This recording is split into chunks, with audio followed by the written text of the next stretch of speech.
Dans ce module, nous allons aborder un certain nombre de grands concepts reliés à l'Internet, notamment les risques qui découlent de son utilisation, la manière dont on connecte différents appareils à Internet, à la fois à notre domicile et dans les espaces publics.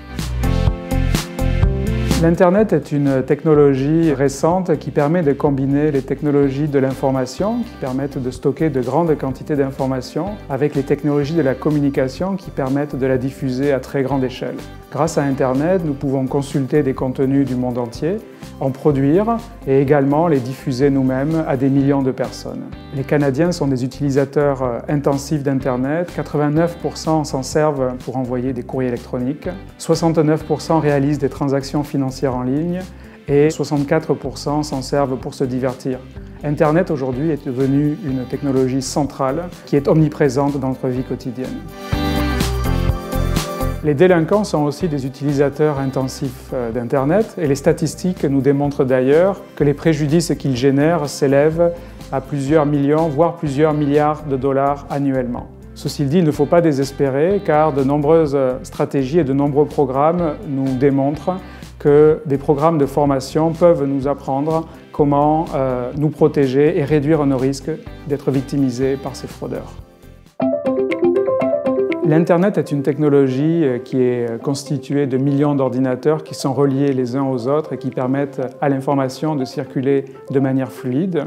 Mais c'est une technologie qui, à l'origine, est construite sur la confiance, c'est-à-dire qu'elle était utilisée pour relier entre eux des laboratoires et des scientifiques qui se connaissaient déjà très bien et qui n'ont pas donc pensé à intégrer des technologies de sécurité dans cette technologie de communication. À l'heure actuelle, le moyen le plus fiable et le plus sûr d'assurer la protection de nos communications est de les crypter ou de les chiffrer.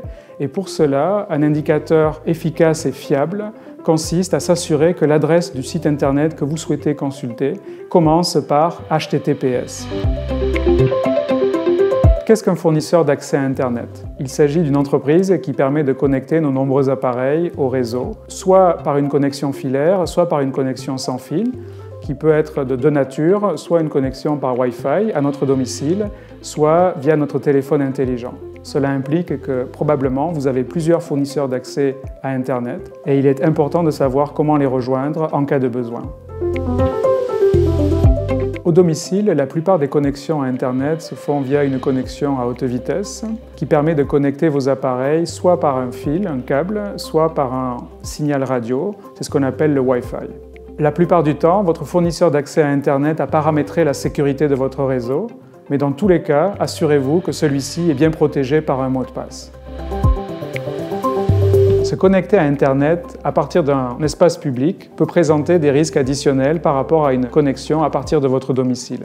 En effet, nous ne contrôlons pas la sécurité des communications et de nombreuses autres personnes peuvent utiliser le même réseau. Pour les transactions les plus sensibles, et notamment les opérations bancaires, il est donc important d'utiliser notre appareil intelligent et les services de notre fournisseur d'accès à Internet mobile et de restreindre notre utilisation des réseaux publics aux opérations les plus routinières. Ceci conclut notre module d'introduction à Internet. Assurez-vous d'aller consulter l'ensemble des autres modules sur la cybersécurité.